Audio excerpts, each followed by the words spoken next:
초과 협상을 하지 않겠다. 대선 이후에 내가 하겠다라고 지금 직접적으로 좀 우발적일 수도 있지만 발언을 했단 말이에요. 그러다 보니까 파월 의장은 필요합니다라고 어제 또 피력을 하기도 했고요. 이거 어떻게 봐야 됩니까, 이 부분은?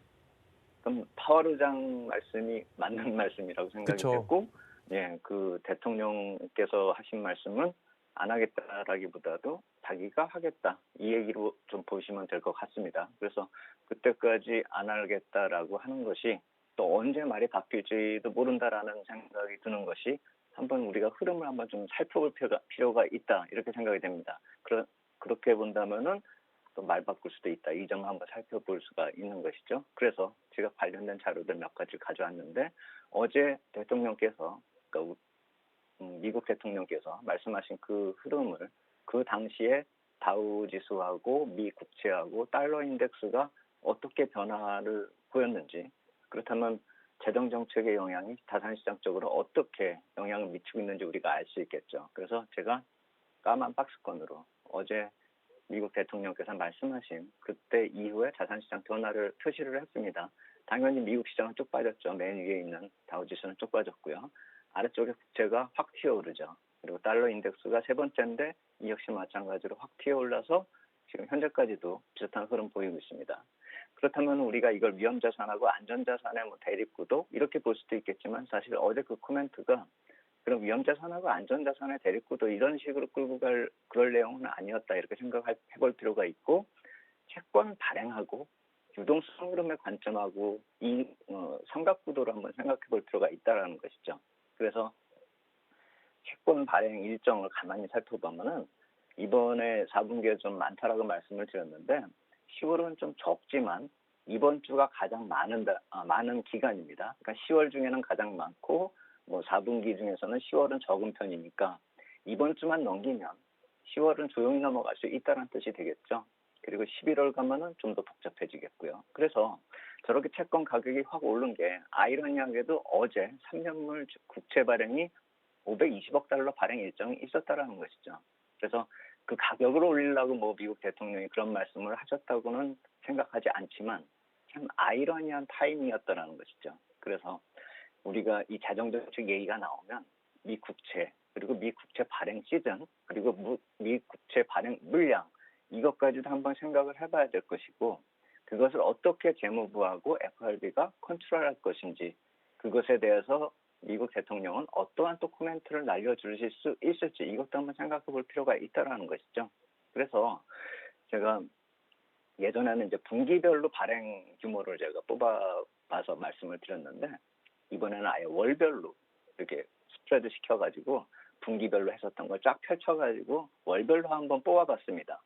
그래서 2018년부터 이렇게 쭉 흘러오는 그런 발행 물량들을 보시면 알 수가 있겠지만 표에서 보시면 제가 오렌지색으로 쭉쭉 이렇게 표시한 게 이번 올해의 3월, 그러니까 첫 번째 오렌지가 3월, 두 번째 오렌지가 6월, 그다음 세 번째 두 개 구간이 8, 9월입니다. 그리고 맨 오른쪽이 11월, 12월, 그러니까 이 4분기 때 이번에 맞이하는 4분기 때 발행될 물량이라는 것이죠. 그래서 저 4분기의 10월 달, 그러니까 오렌지색으로 표시 안 한 그 오렌지 선 사이에 있는 그런 막대기는 좀 작죠. 그래서 제가 이 10월 발행 물량은 좀 적다라고 말씀을 드린 겁니다. 그게 전월 대비 한 1,050억 정도, 그리고 11, 10월은 그 2배 정도, 2천억 달러가 넘습니다. 그러니까 이번 달에는 어떤 코멘트가 좀 부정적으로 나와도 사실 충격이 그렇게 크지 않을 거다. 이것도 어느 정도 가만히 됐을 수가 있다는 생각이 드는 것이죠.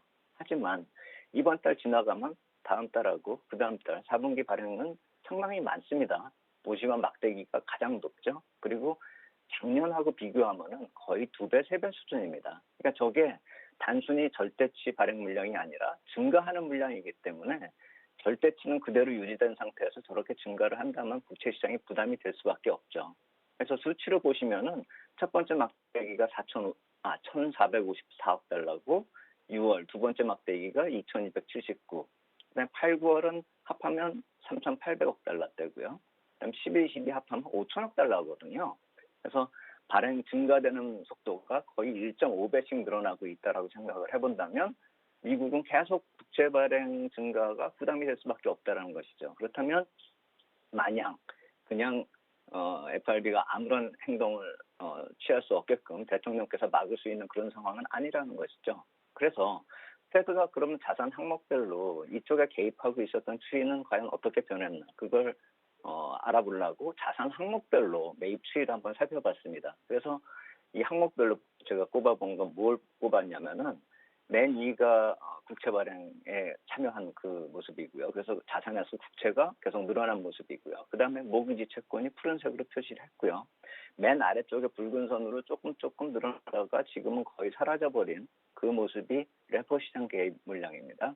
그렇다라고 본다면은 5월 이후에 저 증가 속도가 좀 빨랐었던 초록색 선이 좀 빠르죠. 4월부터 좀 확 올라갔지 않습니까? 근데 그 이후부터 6월부터는 이렇게 좀 약간씩 증가하는 모양새고 아래쪽에 두 개, 그러니까 모기지 채권하고 레포 시장 쪽 개입은 뭐 거의 안 하고 있다 이렇게 봐야 되겠죠.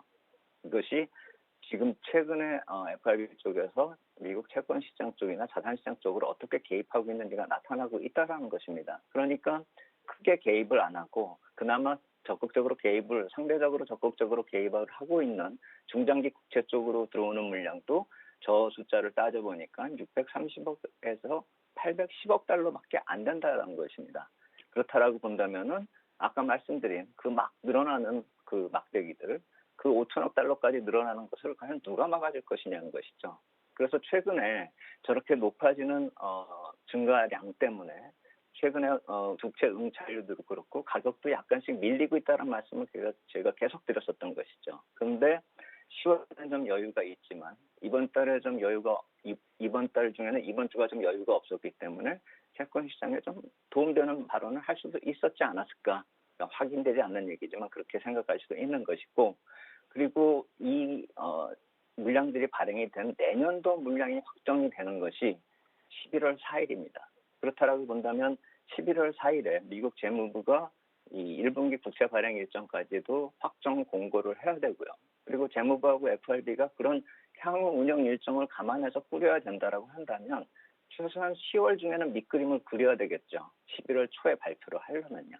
그렇기 때문에 지금 미국 대통령께서는 10월 중에는 가장 빡빡한 구간에서 채권 시장에 도움되는 발언을 하실 수는 있었을지 몰라도 그것이 대선 이후까지 계속 미뤄질 수는 없는 구도다. 이 점을 본다면은 10월에 나타나는 악재들은 11월 초 지나면서 호재로 변화될 수 있는 그런 악재이기 때문에 우리가 크게 우려할 문제가 아니다.